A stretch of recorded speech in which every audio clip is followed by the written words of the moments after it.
Previously on TVSins. Jason. In the lake, the one who attacked me, the one who pulled me underneath the water.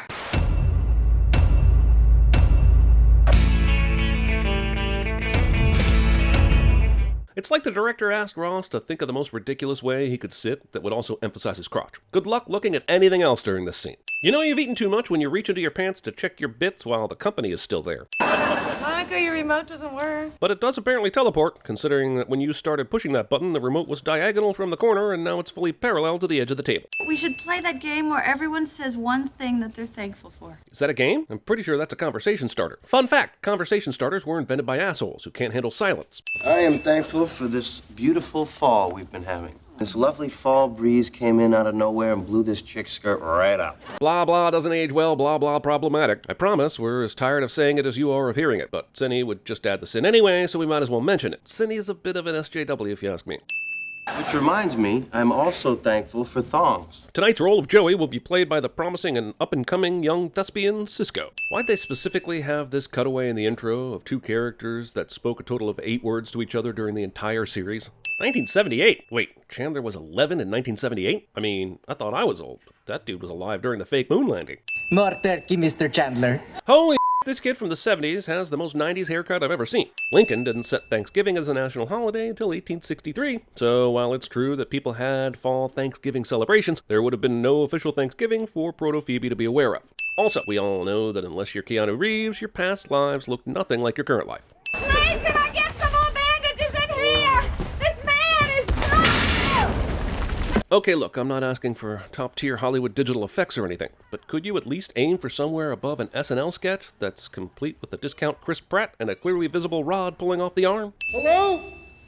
Hello? There are so many great Phoebe moments that Lisa Kudrow brings to life so perfectly, and while this one may not be as epic as Smelly Cat or her crazy run, it's time for a sin-off for Phoebes and her whimsy. I've just spent several minutes trying to figure out how big a turkey would have to be to allow a human head to fit inside. 2 things. First, there are very few turkeys large enough to do this, and second, Mr. Bean did it better. How did it get on? Well, I put it on to scare Chandler. Oh my God! Every one of these cast members are insanely talented, but for whatever reason, they decided to downshift into community theater in Dayton, Ohio mode for this iconic scene. Oh, Monica.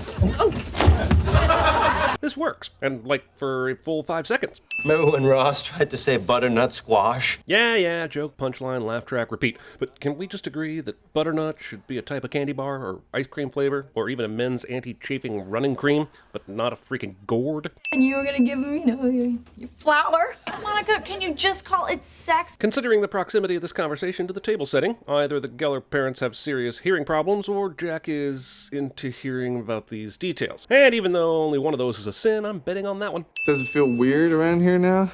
You know, since I've been away at college? If by weird you mean a high school student has been safe from all your stalky-talky, then yes. Also, these two suck. Apparently, they've always sucked. They go together about as well as hot sauce and hiney holes. This time it would last at least for an entire song. Assuming Chip has a little game, he'll play Maurice Williams' Stay, which is 1 minute and 37 seconds long. So don't get too excited there, Rach. So I'm thinking of asking Rachel out tonight. Isn't this Monica's story to tell? If so, how does she know any of the with Ross and Chandler? Monica, why don't you finish off these pies? I don't have any more room in the fridge. Considering this woman obviously lives on Mount Olympus, doesn't she have other options besides pushing pie down her child's throat? Called you fat?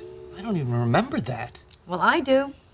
I'm so sorry. I really am. You know who else should be sorry? This horrible person. All of these old wounds are reopened because Rachel said, I know Monica's worst Thanksgiving. and then sat back and watched the drama unfold. Her name is Carol. She's on the lacrosse team and the golf team. She plays for both teams. It seems like one of the teams Ross means isn't a huge fan of peen. Well, like anything can be sexy. Like this dish towel. Or perhaps this naturally phallic carrot that is sitting right there. Monica sure does stick her tongue out a lot. But does this action really convey high school youth, like she's hoping? All I'm picking up is horribly uncomfortable cat. Oh, and I love carrots. Sometimes I like to put them between my fingers, like this, and hold them down here while I talk to you. For all the deserved crap I give Monica about the constant yelling and over-the-top tongue antics, I gotta say, Courtney Cox is a pretty great physical comedian, and I guess it's Monica's turn for a sit-off.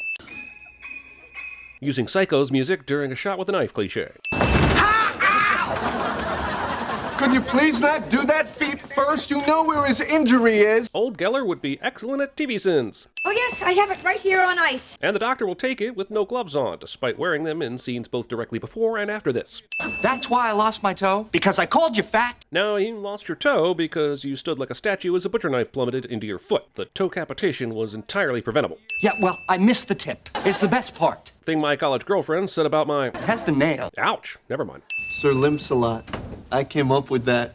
Sins writers. I hate this stupid day and everything about it. 20 minutes ago, you were nodding along with the crew about how wonderful Monica's meal was. Your selective Thanksgiving hatred seems more like a Chandler tantrum. A chantrum. You are so great. I love you.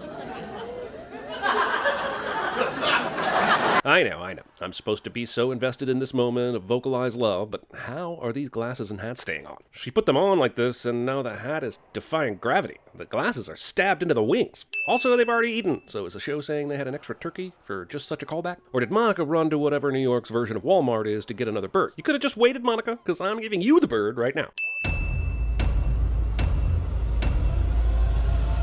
What is this? Leftovers. Enjoy. There is no flavor. There are no spices. Where are the chips? Now, Chandler, dear, just because your father and I are getting a divorce doesn't mean we don't love you. It just means You are such a pushover. I know you are. But what am I?